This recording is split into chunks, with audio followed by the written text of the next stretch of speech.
You're listening to 515, the Ultra Podcast, the show that invites you into the lives of people who make up the Ultra family. Here's your host for these conversations, Larry Ryan. Thank you, MJ.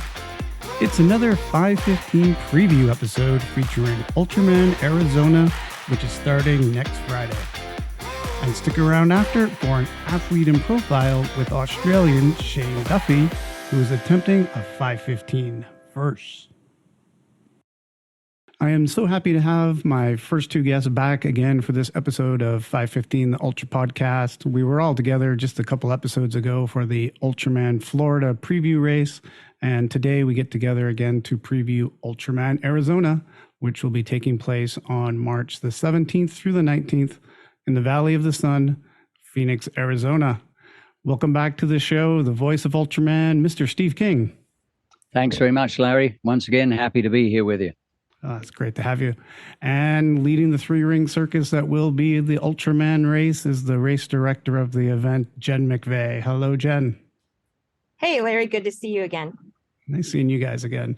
This is actually the first time I've spoken to both of you since we did the preview for Florida. So I would like to hear from you guys what you thought of the race. Jen, maybe you can give us a few of the highlights from your perspective as the race director and the person who brings all these people together. Well, in my view, it was a great event. We had an amazing staff.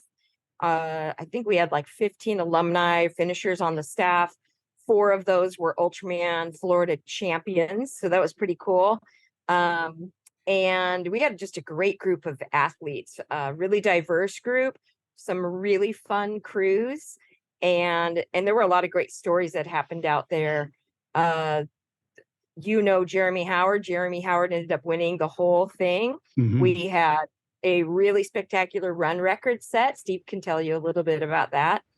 We had a dog lock the car keys in a vehicle on day 3, so that was exciting.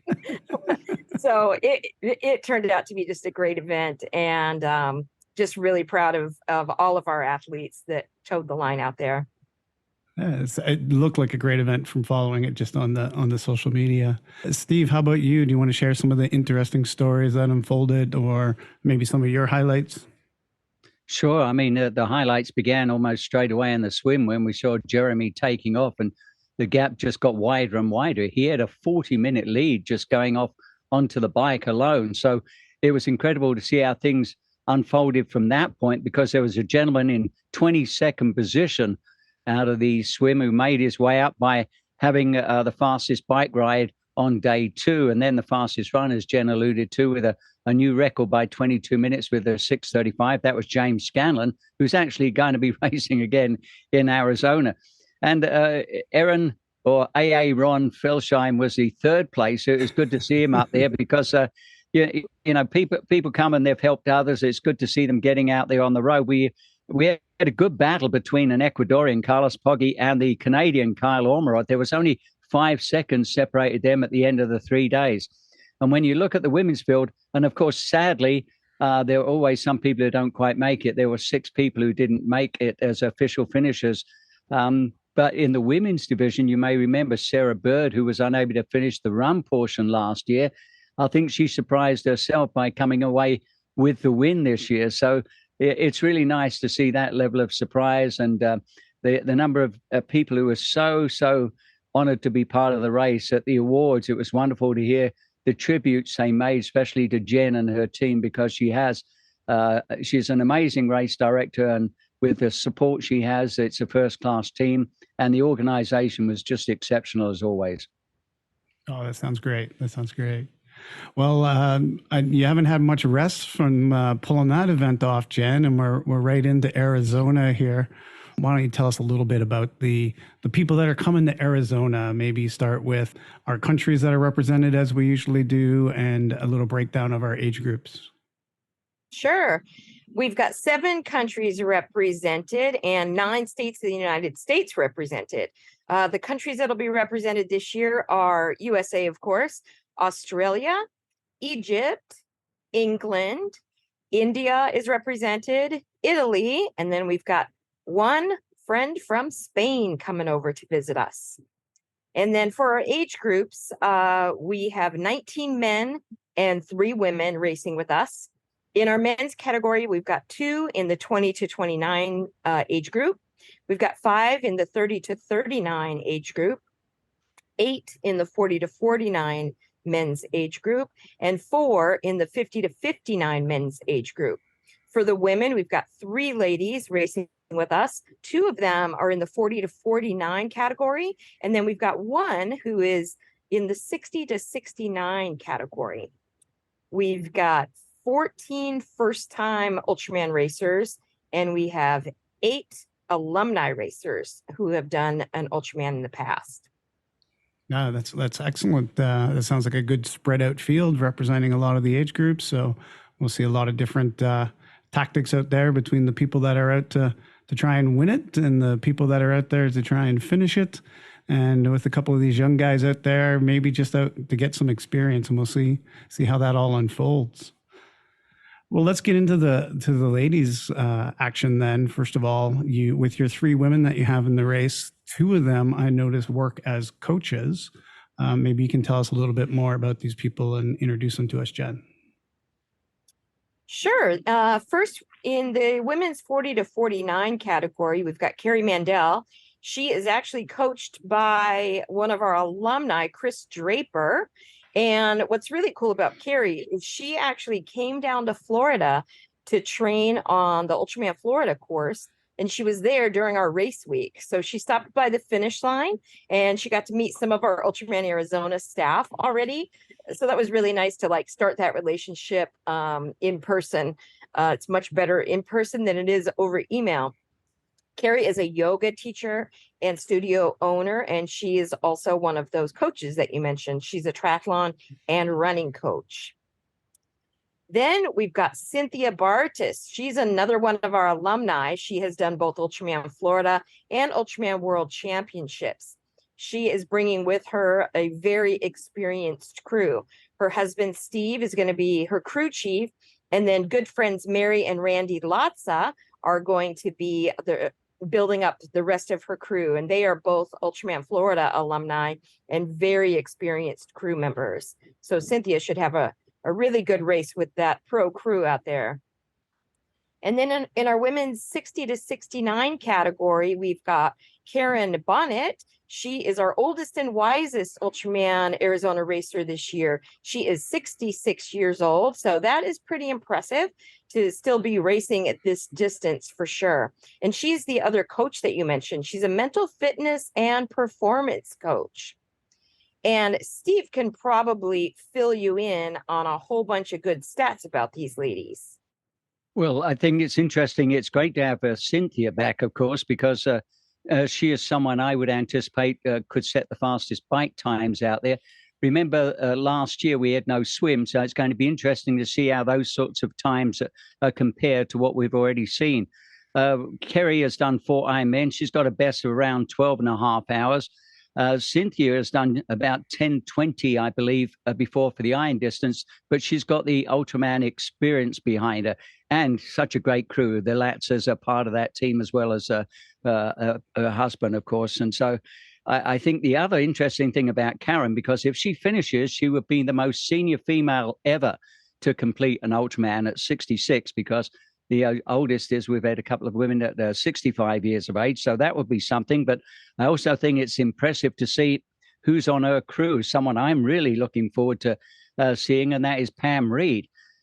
Pam Reed has been a 2-time overall champion, beating all the men as well at the Badwater 135.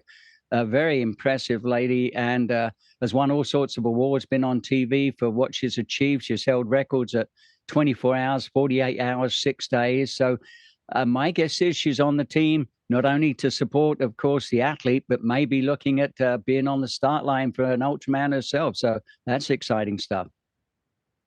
Yeah, and looking at these women and their racing that they've done in the past, it looks like the third day of the 84-kilometer double marathon could be really exciting between these 3 women with the different ultra running marathons and things that they've done together.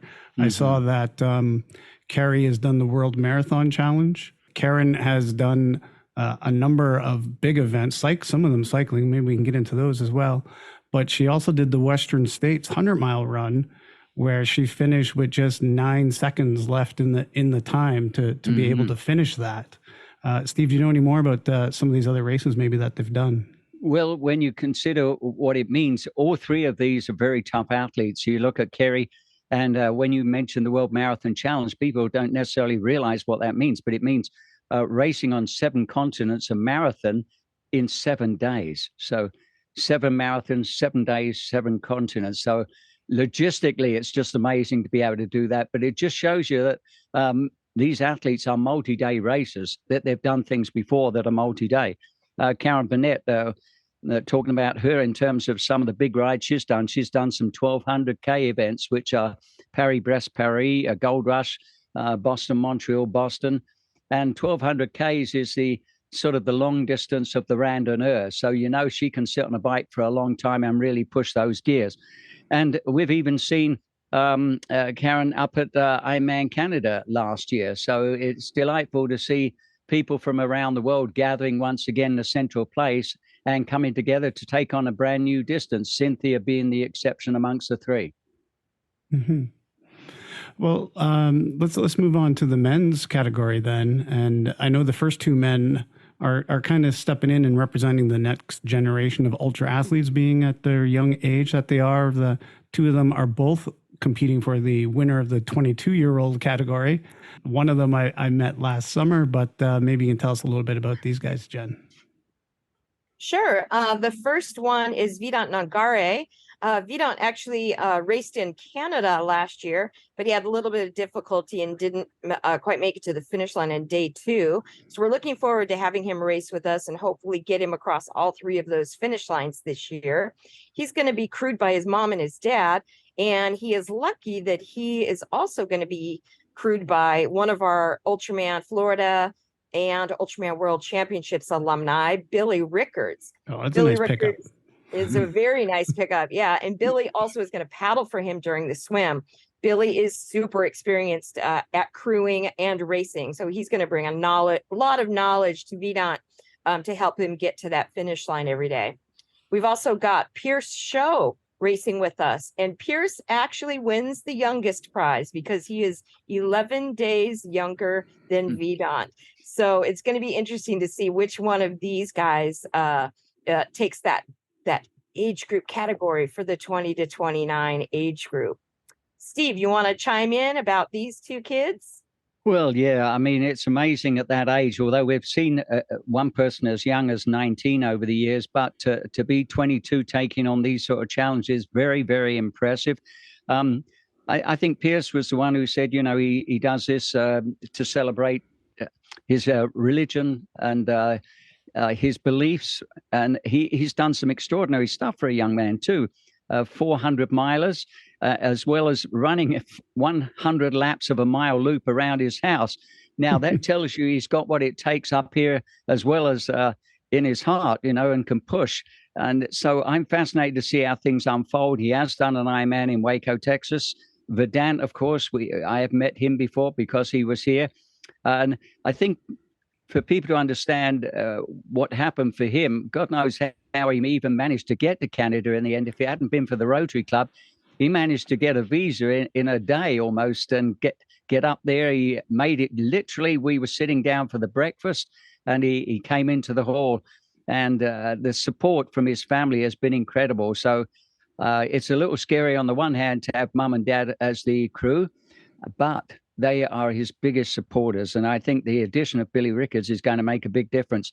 He raced Ironman Switzerland, in fact, just the week before, literally the week before he came to do the event in Canada. So I certainly wish him well because I can see he's got a big future. He too likes long bike rides out there. So between these 2 guys, there's going to be an interesting battle, but they know they've got all the others to contend with. It's not just mano a mano, but I always like it when we have people in each of these age categories. Mm-hmm. Yeah, I also want to chime in because I forgot to mention this. Pierce actually was inspired by Jesse Itzler, who raced with us last year. And so shout out to Jesse for giving that inspiration to these younger folks who want to race. Yeah, absolutely. Because I think he was 19 when he saw that Jesse had signed up for an event, which was canceled that year. But here he is, held true to that motivation and inspiration. Yeah, and you were talking about Vedant bringing his mom and dad for his crew, and we've talked about that in the past. And sometimes husbands and wives and moms and dads are not necessarily the best people to bring for your crew because they don't want to see you in the pain, and they might try and get you to pull the plug a little bit early or whatever. But he between the time he was here in Canada and now, he's also gone off and done a cycling race, which was a RAAM qualifier. And he said, I was talking with him that, the parents were there to help him out on that one. So they at least have some crewing experience in some of these long distance things with him now as well. Mm-hmm. All right. Well, let's move on to the men 30 to 39. Who do we have racing in that category, Jen? Well, first we've got Mason Tuber. Mason is also bringing a really experienced crew because his crew chief is Andy Malley. It's also his coach. Andy raced with us at Arizona last year, and he also just finished Ultraman Florida. So Andy has got all the experience it takes. He has that knowledge of what it takes to get across those finish lines. So I'm sure Mason's going to be quite successful having Andy in his back pocket there. Well, he's raced a few times, I think 3 times at the Ironman distance, and has a very decent time to his credit with 11:42, which he raced in Arizona. That was 2 years ago. But he also that year raced at the World Championships when they were held in St. George and gutted it out. That was a tough day for a lot of people. So we know he's got the desire to get to the finish line of this one. As you said, he's got Andy on his squad. We also know that he can run distance. He's done 100K before, so that's important because of the mindset. But it is the first time for a lot of people. He's only got 1 marathon to his credit previously as well. But again, when you've got those back end after swim bike runs and you've got to put the 3 days together, it's really good to have someone who's contested this event before. Andy, as you know, knows the course except for the number of swim loops. And I'm sure the swim has been changed. We'll find out more about that later on. Now, and doing Ironman Arizona, and some of the athletes have, is that going to be any advantage to the people down in Arizona, Jen, as far as your course overlapping with the Ironman course? Our course only overlaps a tiny little bit on the day 2 bike because our course is pretty far up north most of the time, but we do go south on the bike route for that day 2. So there's a little bit of the Beeline Highway in there for them, but otherwise it's going to be all new for those Ironman Arizona folks who finished that. Next, we've got Maxim Knezev. Max is actually the front runner to win Ultraman Arizona this year. He is crazy fast. Max is representing the USA, but he was actually born in Siberia. And I know, Larry, you've got a few things to say about Max because I know he was actually on the podcast recently. Yeah, well, back in season 1, yeah, he was on with me in episode 4. So if you want to hear his athlete in profile, you can go back and listen to that one. At that time, he told me that he was gunning to set the world record, and he only started racing very recently, like 2017 or something. He did go on and do the Cyberman 515, where he was previously the record holder there. But that was beaten just last year. But maybe, Steve, you can give us a little more on his race background. Well, yeah, he's got some really impressive times to his credit. I mean, probably Cozumel the best with an 8:42. And that was 2021 when he also was looking at moving up to world championship status, which he managed in 2022 for both St. George and Kona. Did a 9:28 and a 9:11. So he's got the fastest credentials amongst anyone in the field. And as you had said, when he won the Cyberman, he did a 21-hour, 44-minute clocking there. And you break that down. I had to look the other day to see the splits.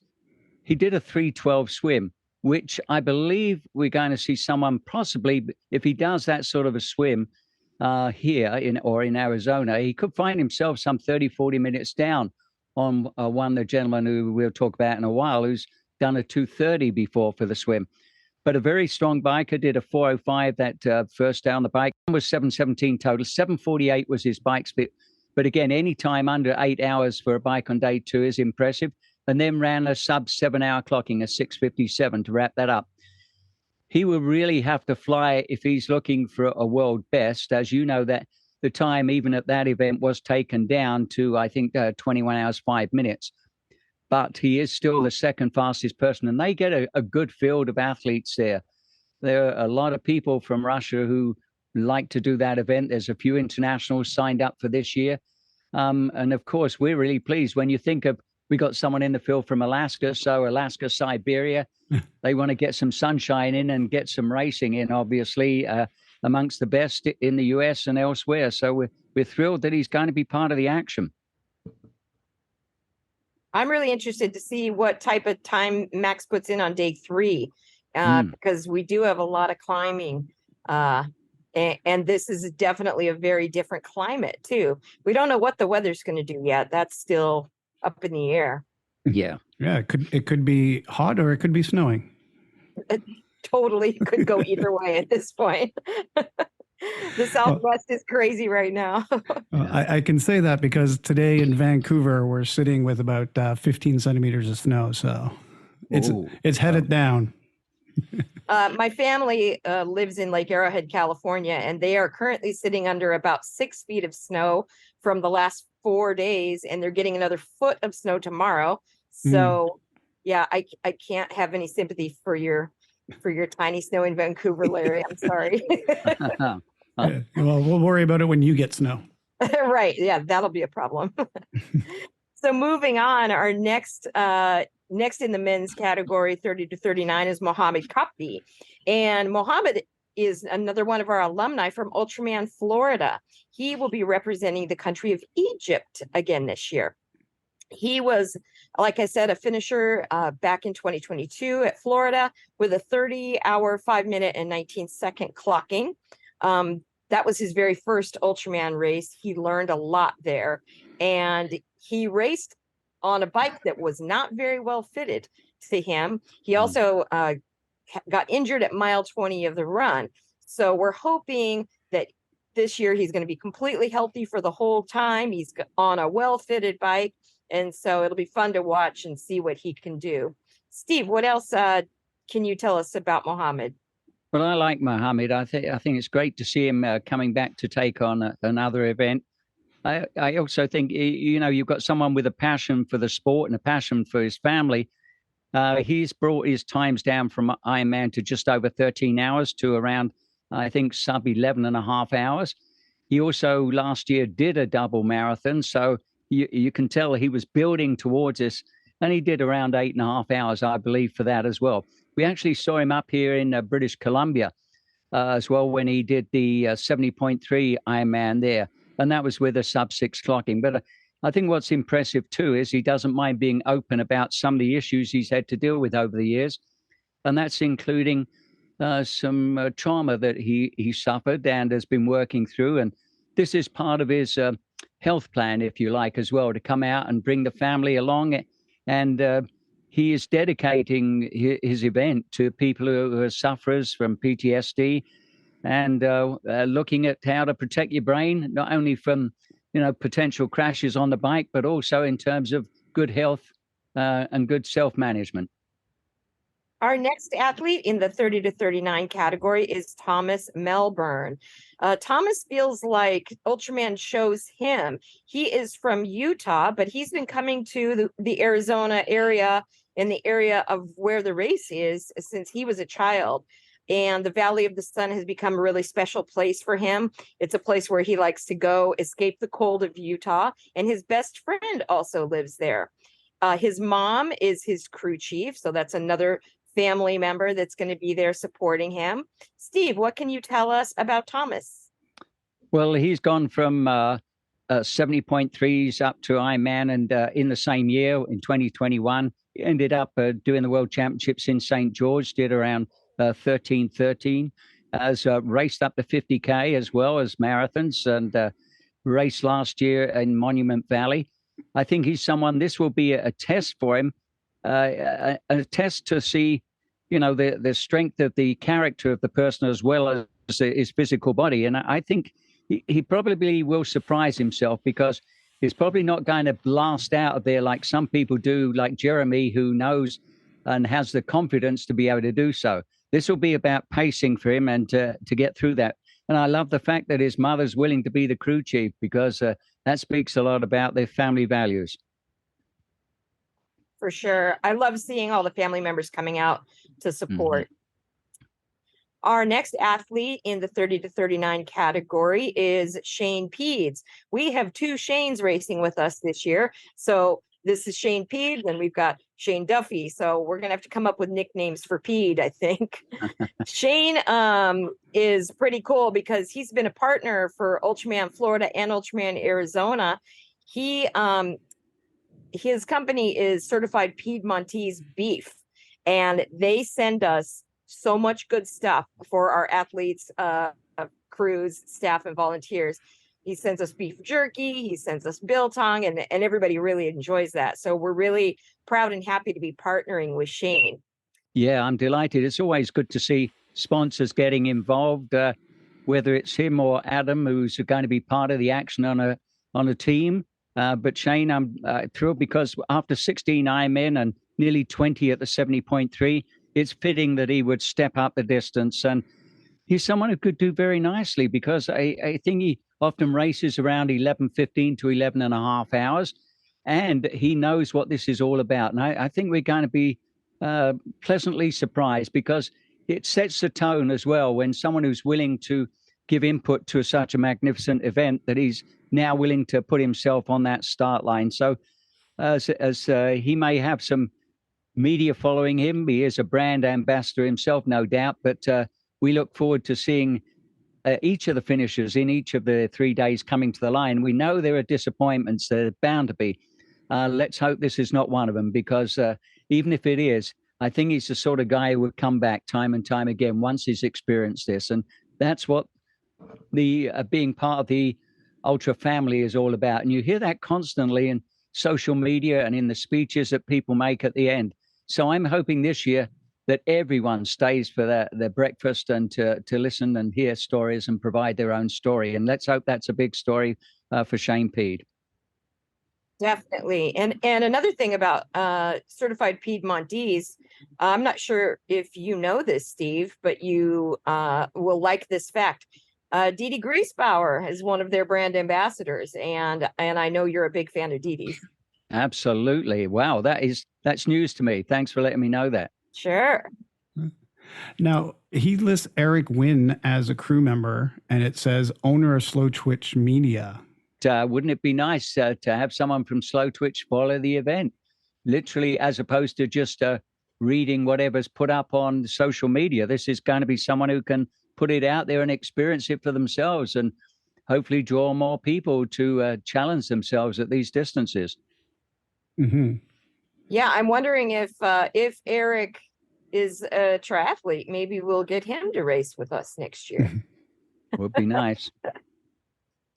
All right, well, let's jump into the men 40 to 49. Back in the women's division, we said we had two coaches, and the first two men up in this category are sharing a profession as well, as they are both professors. So, Jen, can you tell us about the men in the 40 to 49? Sure. Our first is another one of our alumni, Ultraman Florida alumni, Ultraman World Championships alumni. He's one of our good friends from Spain, and that is Juan Chamba Bautista Castilla Arroyo. He has done a lot of 5:15 distance races, along with a few other crazy things. Steve, tell us a little bit more about Chamba. I've had the pleasure of meeting him in, I think, 5 different locations around the world, including here in Canada. But the first time was in 2014 at Ultraman UK in Wales. He is an exceptional runner. So I love the idea that we could see another battle like we saw last year with Steve Keller and James Scanlon. Mm-hmm. That is definitely possible with the caliber of athletes we have. I could see him definitely being amongst the top 3, all being well. And this is his first year. I think he's actually 39 right now, but this is his first year, therefore racing in the Masters category. Mhm. It usually has his family with him, but I don't think that's the case this time. He's got two friends that will be accompanying him. He has a lot of sponsors and a lot of social media activity back in Spain, but they call him Ultra Chamba, as you're well aware.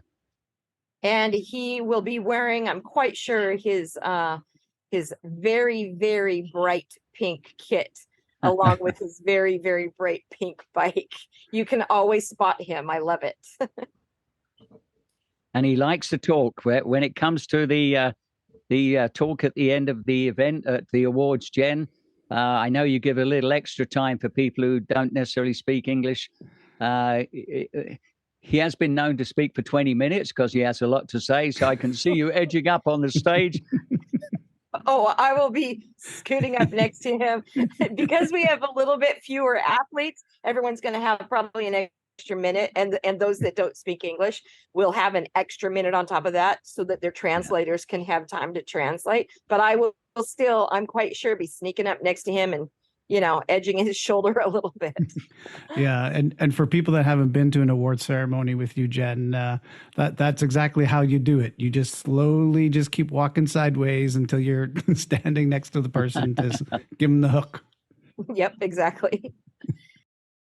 Our next athlete in the 40 to 49 category is coming from Italy. He was born in Milan, and that is David Proserpio. And I love the reason he chose Ultraman Arizona is because he makes a lot of bad decisions, which I just thought was hilarious. Steve, what can you tell us about David? Well, in terms of his resume, he hasn't got a strong resume in terms of how long he's been in the sport. I think since about 2018, but he has done 4 events at the 70.3 distance, one in Europe, and the rest have been in the US, I believe. And he's had 2 races at the iron distance, so one in Florida, one in California. He has got a PR that's impressive, 10:57. Also a good marathoner as well. I believe he's done around 3:17. That could translate very well on the run on day 3. And I know he's gone sub 5 hours for the 70.3 distance. So could be quite formidable. Depends on the training and obviously the weather conditions that we're going to experience there. But it's great to have another Italian. Armando, of course, will be delighted with that. I hope he's going to be joining us because El Plan's going to be in action one way, shape or form. Yes, Armando is definitely going to be there. He is going to be working on the staff again, as he did at Ultraman Florida, and it'll be fun to have 2 Italians in the mix, and definitely fun to have the owner of El Plan actually there to see El Plan taking place. We'll talk a little bit more about that. The architect of El Plan. The architect of El Plan, yes. Our next athlete in the 40 to 49 category is actually coached by our deputy assistant race director, Jeremy Howard, who also just happened to win Ultraman Florida this year. Fix. And that is what? Tricks? Fix. Fix. Gosh, I know. I mean, I thought people are going to look at this and go, wait a second, that's one of the race director's best friends. But I actually stayed very far away from everything. I wasn't out there on the course at all. I saw nothing. I didn't see Jeremy at all unless it was right before the start and right at the finish every day. So it was definitely not fixed. He has some serious talent out there. Anyway, this next guy is actually coached by Jeremy, and that is Rich Chudzik. And what's interesting about Rich is he just recently learned to swim around August of 2021 and hopped on a bike about that same time. So he's very, very young in the triathlon world. Well, as you said, he did his very first triathlon in July of last year. And I find that quite amazing that here he is. In less than a year, he's taking on this magnificent challenge, and that includes a 10K swim. So when, as you know, we had a gentleman, Zach Powell, the young Canadian in Florida, who taught himself to swim just about 2 or 3 years ago, and he came out of the swim amongst the top 5. So this obviously is a very strong guy. I mean, you look at what he has achieved, and I'm sure you're going to talk maybe about some of his background resume in terms of being an Army Ranger, etc. So he's got the headspace, but he's a busy man. He's a father of 4 as well.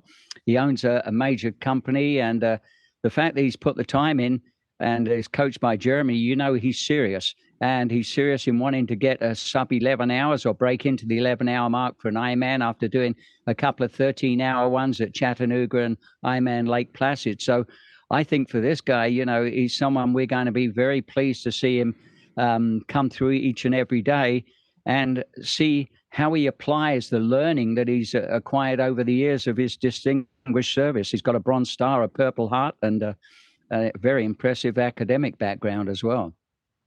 Yeah, he graduated from Duke with an MBA, and he graduated from Cornell with a Master's of Engineering. So the guy definitely has the brains. So now we've just got to see if his body will follow that lead. Yeah. Yeah. And I also noticed that although he's just started to swim, that he's bringing along a crew member who's from the Naval Academy, and he actually went to West Point. So they have a little fun going back and forth from what they say as well. So it could be a fun crew to be watching out there on the race course. I would agree 100%. I'm glad we're out of football season right now, and it's not the Army Navy weekend, because that would be wild to watch those two for sure. Our next athlete in the 40 to 49 category is Michael Kowalski. He's another one of our locals from Mesa, Arizona. And my favorite fact about Michael, not only does he send me awesome emails, he's one of the biggest supporters of the staff, and I love that. But he is a didgeridoo player. So I love these fun facts that we find out about these guys. Well, he's someone who's done nearly 10 Ironmen, I think 9 to his credit so far, 15 at the half distance. He's got 8 ultra runs to his credit, so he knows about putting in the distance, and he will often do around 10 and a half hours for the Ironman distance, and I think he's done like a 5:02 for the 70.3. All of those were in Arizona, so he's very familiar with the territory, and certainly hope that he's able to cover the ground in a manner that's befitting someone who obviously loves the sport and loves to do ultras. And this will be another great thing to add to someone's resume, because it's always nice to see a local. I think he's out of Mesa in Arizona. So again, it's the sort of support you want. And it's nice to know you're one of the originals, even though the event was held last year. When you think about the combination of Just Bike and Run last year, to know that you may be the first local ever to have completed all 3 sections. Let's hope that happens. Yeah.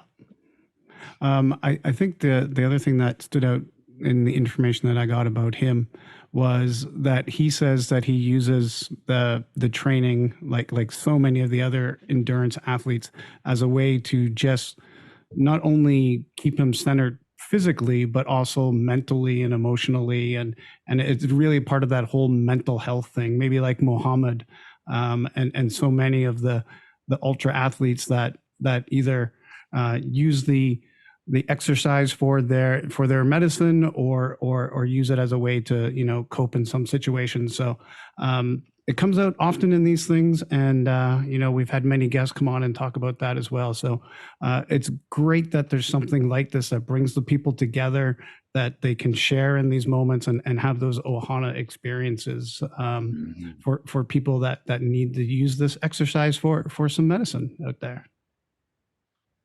Yeah, for sure. And it's not only good for the athletes, it's great for the volunteers and the crews and the staff. Like, we love getting all those hugs during race week and on race weekend, and that fuels us until the next big event when we can all come together again.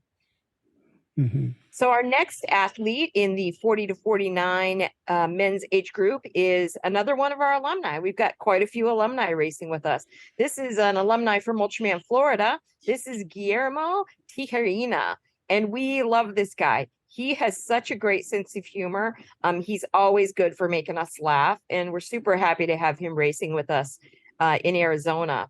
He is going to be crewed by one of his best friends, Adrian Delgado, who happens to be apparently the world's best Sherpa. He has followed him crewing him from as far north as Alaska and as far south as Patagonia. So that's a pretty dedicated friend and crew member right there.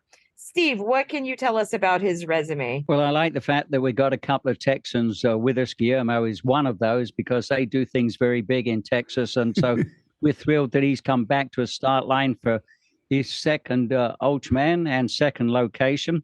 He's got 5 IMM races to his credit. He's done some extreme races as well before.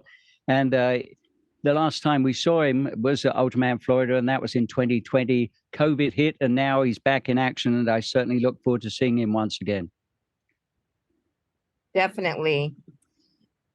Our next athlete in the 40 to 49 men's category is another pretty fun one. This is Amir Yunus. Now, Amir always sends me the best replies to my emails because the excitement that he has for racing is beyond anybody else. He gets so excited with every email I send him.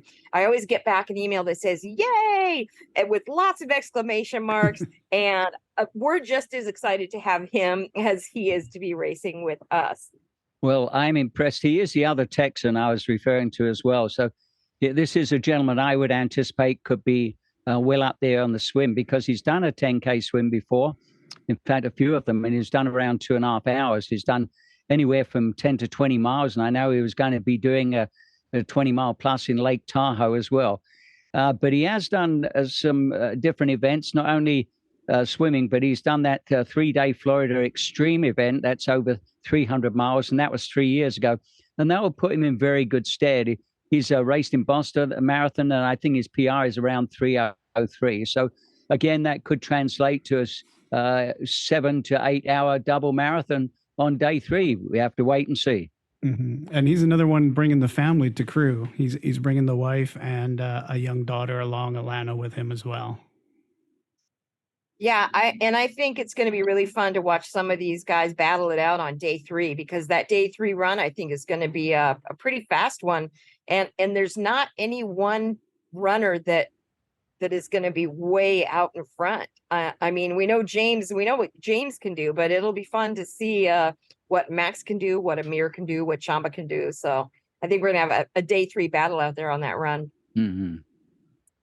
And our next men's 40 to 49 age grouper is another one of our alumni, Roman Gratteri. Roman raced Ultraman Florida with us previously, and he lives in Phoenix now. So this is home turf for him. So he's got a little bit of an advantage going on there. Roman recently finished the Hurt 100 trail run out here in Hawaii, where I live, and it was really good to see him out here. Well, as you mentioned, it's good to see someone else who's a bit of a local. They're out of Phoenix, probably the closest person to the race site. 4 times at the iron distance, 4 times at the 70.3. They raced before at Ultraman Florida, so knows the course. And I think that does so much for athletes, knowing what it's about to go over 3 days. He doesn't know this particular course, but he lives close enough that I'm sure he's done major sections of it. It's usually anywhere from 11 to 13 hours at the iron distance. And as you mentioned, if you're doing the Hurt 100, that's known because it's a toughie. It's not just an acronym for its own sake. It really is a toughie. And I think he's done quite a few marathons and 50Ks, as well as I think the TRT 100 miler before. So we know this gentleman has what it takes. And being on his home ground, that can be a big incentive with family and friends all around you as well.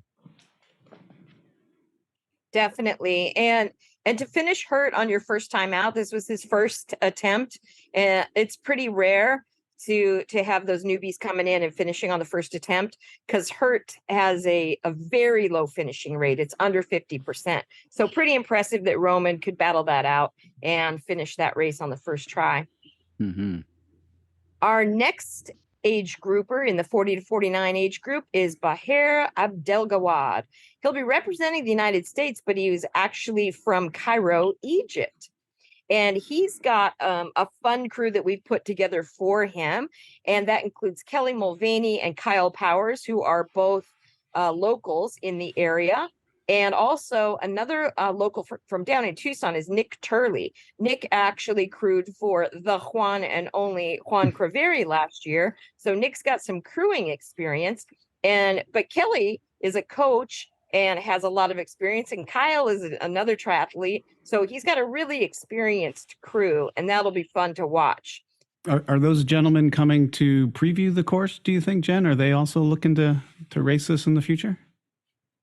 I think at least two of them might be.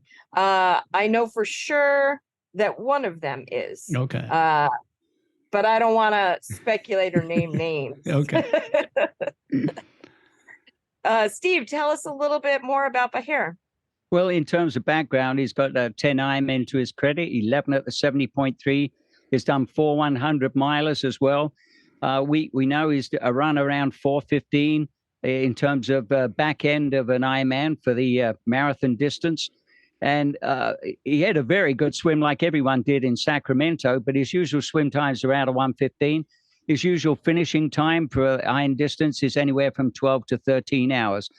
I think it's great for him to have a fellow Egyptian there as well, because, again, if you look at the history of the event, there's only one Egyptian who's finished this event before. And so I think it will be good for those two guys to have maybe a personal matchup out there. Yeah, and I noticed that he said he's also a big golfer, so hopefully he brings some golf clubs with him when he's in Phoenix, because there'll be no shortage of places to go golf there. Oh, for sure. There's so many good courses out there. It wouldn't surprise me if he's bringing his clubs, because I think he is driving out. So that might be motivation. All right. Well, let's move on to the last age group for this year's race then. And it has some savvy veterans in the field and some good experience by both the racers and their crews. So maybe even a favorite in this field. Let's move on to the men's 50 to 59. Well, our first in the 50 to 59 age group, actually our first two that I'm going to mention are special because both of them just finished Ultraman Florida, and both of them are now racing Ultraman Arizona. The first is Shane Duffy. Now, Shane is kind of special because this is going to be his 4th Ultraman race in a row, his 5th 5:15 in a row.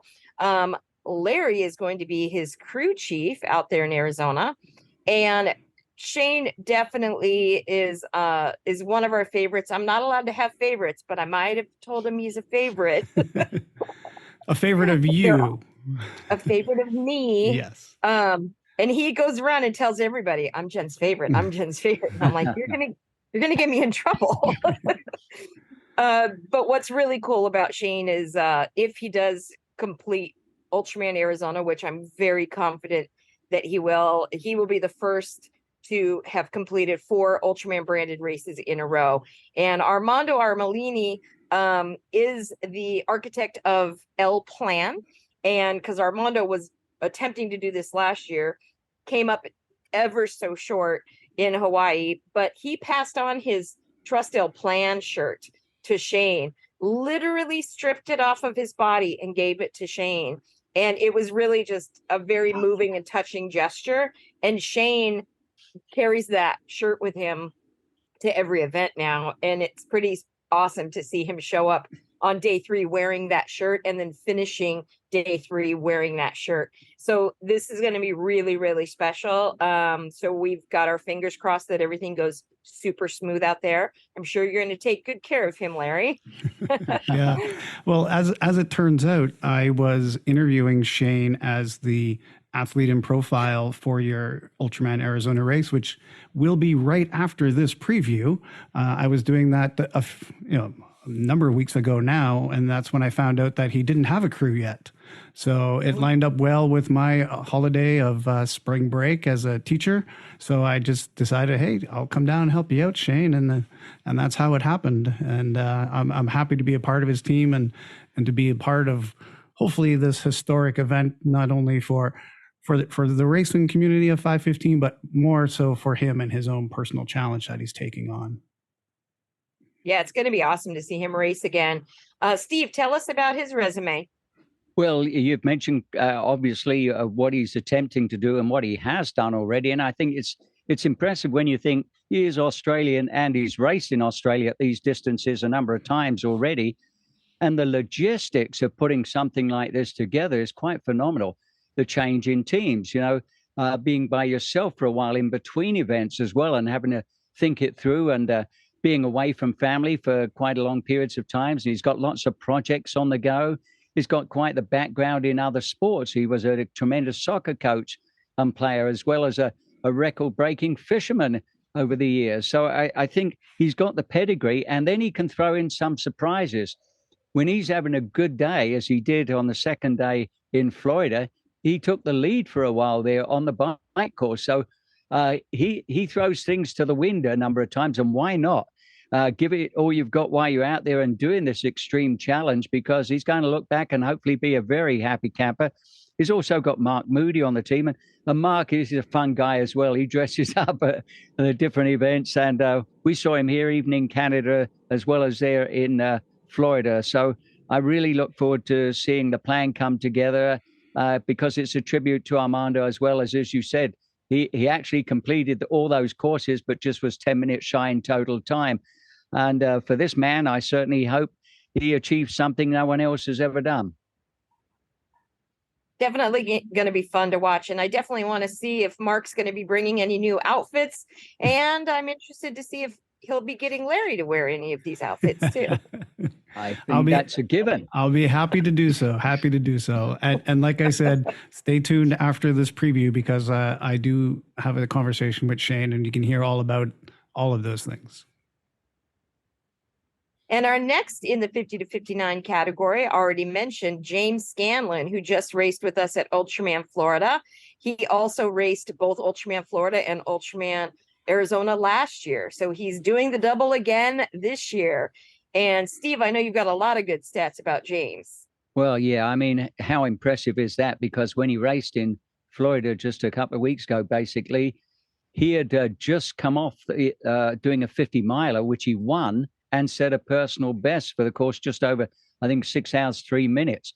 So for him then to come to Florida and move up from 22nd place out of the swim to come second overall and blow away that run record with a 6:35, that was 22 minutes ahead of anyone else. No one else had gone, only one other person had gone sub 7 hours, and that's the record he broke. It's very, very impressive. As you know, swimming is the least competent in terms of times for him and positions. He has to really hang tough in there, because he can't afford to give away too much time when it comes to the bike and run combination. But he surprised us all in Florida too by being the fastest cyclist on day 2. So lots of improvements for this man, and he wants it badly. He's done lots of double centuries and rides. He won a 140.6 event. There were only 8 competitors. He will let you know that, but he came away with a victory, and he's 53 years of age. So I look forward to more impressive racing on his resume at the end of Ultraman Arizona. For sure. Our next 50 to 59 age grouper in the men's category is Michael McGuire. So we've got 2 Shanes, we've got 2 Michaels.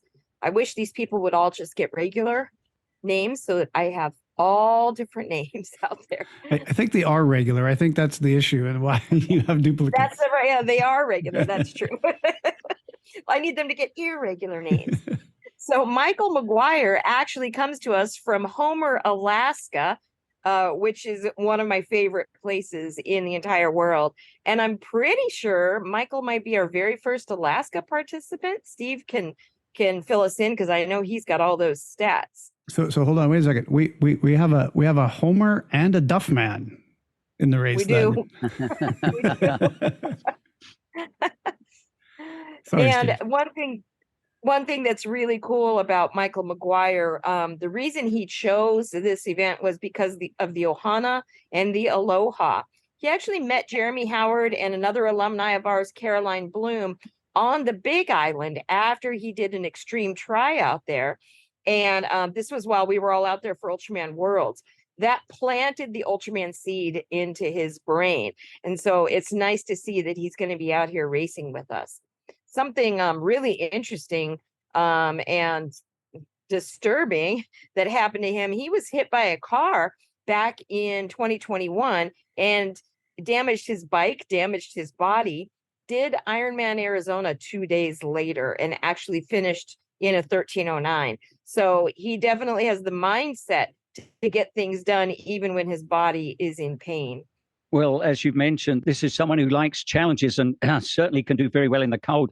Racing with temperatures -20 to -30 with wind chill factor and being out there for over 17 hours in doing such an event. But I actually think he is probably looking to do the World Championships, the Ultraman World Championships, because he obviously loves the Big Island, not only meeting Jeremy and Carolyn there, but the fact that he's done the Lava Man Olympic distance there on 5 different occasions. He's done some winter bike racing up to 100 miles as well. And again, in those sort of temperatures, that is extreme. So I'm not sure that he's not one of these people. I believe he probably is one of these people that can race in both extremes. So serious temperatures like the swim temperature of last year and the conditions there for a while at the end of the swim, which it took most athletes quite a while to recover before they were able to start the bike event, but also the heat, which is perfect when you look at doing an Ultraman in Arizona, being able to contest both those extremes. And I think he's going to be someone who's, you mentioned about barista championships in 1998 and looking at becoming a gelato world championship competitor as well. And you go, this is a guy with a lot of ideas. And I think he's also looking at being the race director for the event up there in Alaska. So it's good for him to contest these events so he knows exactly what he's doing, and will put on an Alaska Man, which he's completed and finished himself. Yeah, and I saw on his information as well that he says that he likes to host full moon drum ceremonies. So maybe you got something to talk to him about there, Steve. I look forward to that, if that's the case, indeed. Absolutely. He also hosts the coolest non-race race run in Alaska, but he can't tell us anything about it because it's still a secret. So I'm going to try to pull that information out of him once he gets down to Arizona. Well, tell him to put it on the super secret Facebook page then. Oh, yes, that's a good idea. You're not supposed to talk about the super secret page, Steve, because it's a super secret. Our final athlete, last but certainly not least, is one of our favorites. He is an alumni of both Ultraman Florida and Ultraman World Championships. He has crewed for many. He comes out and supports. He was on our staff for Florida this year, so he got to see it from behind the scenes. And that is Simon Shuri. Now, Simon had signed up for our original back in 2020, but then we had the COVID delay, and then he had to defer. So we're glad he's finally racing with us. Now, his crew has changed slightly, unfortunately, in the past few days. Adam Grant was supposed to be his crew chief. Adam is another one of our awesome partners. His law firm, Grant Shannon, is one of our partners. We love them. We love Adam, but unfortunately, Adam can't make the trip. So we're super bummed about that. So he has a new crew. But one of the crew members is Tim Kronk, who is another one of our alumni. And it's funny because Tim has crewed for Simon before. And so he's got some experience there. He knows what Simon is like as an athlete. Well, I like the fact that he joined us in Florida as part of the staff. He really was on the ball and ran all over the place. In fact, ran in with the last couple of people there to support them. And so he knows what it's about because, as you said, he's done Florida, he's done the World Championships. He also, when he did Kona this last year at the World Ironman Championships, he got married the very next day. So that takes a lot of guts to organize something and a lot of confidence. And he's not lacking in that. He's known as Limey because of his English background. But I tell you, he was telling me about the sunburn he had after doing the Kona event there. And there he was on the beach getting married. So you can only imagine he knows how to suffer. But he loves to suffer. That's what this is about to some degree. And having someone like Tim Kronk on his team once again, Tim is still the record holder for the men's 50-59 division in Ultraman Florida. Did that 24-27 in 2017. And so Simon has got a dozen Ironmen to his credit. He's gone inside 12 hours. And I like the fact that he's now joining us once again as a racer because he loves the Ohana. And we're delighted to see, I think at 54, he is the most senior athlete in the field in the men's division. He is, for sure. So that wraps up all of our athletes for Ultraman Arizona. We're really excited to see everybody. Everybody's getting extra excited in the super secret group that shall not be named any longer. And people are a little bit worried about the swim temperatures. There is a cold snap running through right now. California just got hit with it, and now it's moving over to Arizona. That's going to drop our water temperature just a bit, but we're pretty confident that the water is going to warm up back to its normal, and hopefully, be at a nice tepid 59 to 60 degrees before race day. So looking forward to the weather improving for us. Yeah, of course, you didn't have the race swim last year. Well, you started the swim, but had to pull the racers out due to the conditions last year. So it'll be nice to have the full event, hopefully this year, where people can go out and set those records and challenge the full event, which is really what they want to do. Jen, do you have any other changes to the course from what you ran in the inaugural race last year for people that might have known the course, or is it going to be exact same? It's going to be slightly different. Our day one course starts at Lake Pleasant, and this year it's going to finish at Cave Creek Regional Park. Last year we finished also at Lake Pleasant, just in a different area. So this year, all 3 days are going to finish in the same location, Cave Creek Regional Park. That's going to make it easier on the crews to know exactly where they're going. And we've removed some of the trickier turns and try to find more open roads for them that are way more fun to ride. So we've made that change to the day one course. We've also we've taken my favorite section out of the day two course and moved it over to the day one course, which is it's a no feed zone out and back. You should definitely go drive it, Larry, because you need to see it. It's a beautiful area, and but it's very windy, very hilly. The athletes have a love-hate relationship with that section. So that has moved over to day one. Day two is very close to the same. We changed up the mileage since we took that section out. We added a little bit in somewhere else. But again, they're going to be going all the way down south, doing the big loop near Saguaro Lake out there, do a little bit of the Ironman bike course, and then head back up and get some really good climbing in for day two. And day three remains very, very close to the same. We still have the same really horrible hill because the athletes loved it. And I was actually going to take it out, and the alumni were like, no, you have to leave it in. That's like the best part. So I left it in. And what is the best way for people to follow your race, Jen?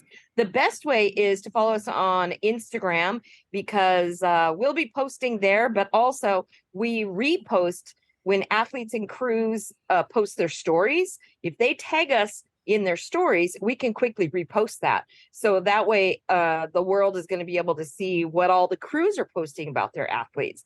So definitely Instagram. Facebook is the secondary one. Those are the best two ways to follow us. Excellent. Excellent. And Steve, is there anything else that you haven't shared yet that you're looking forward to for this year's race?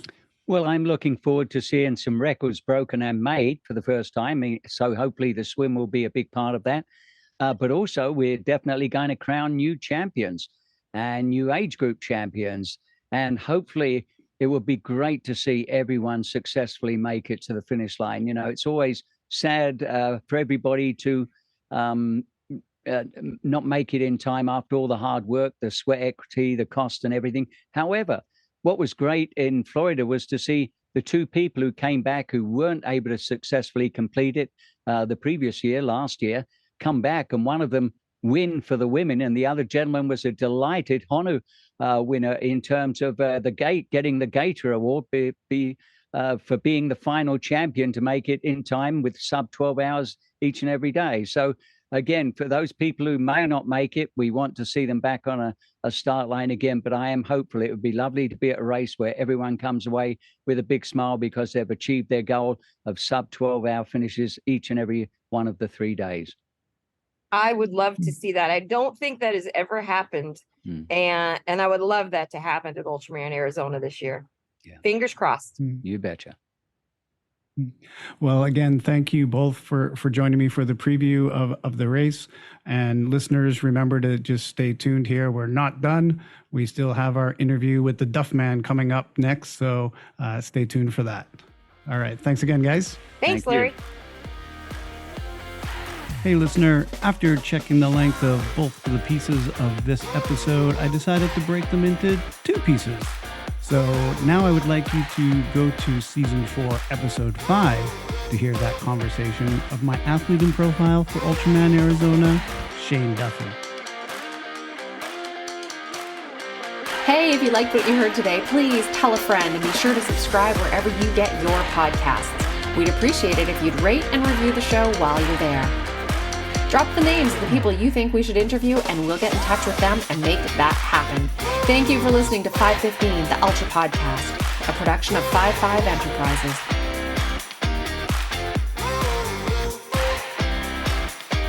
Now really, go subscribe now before you forget.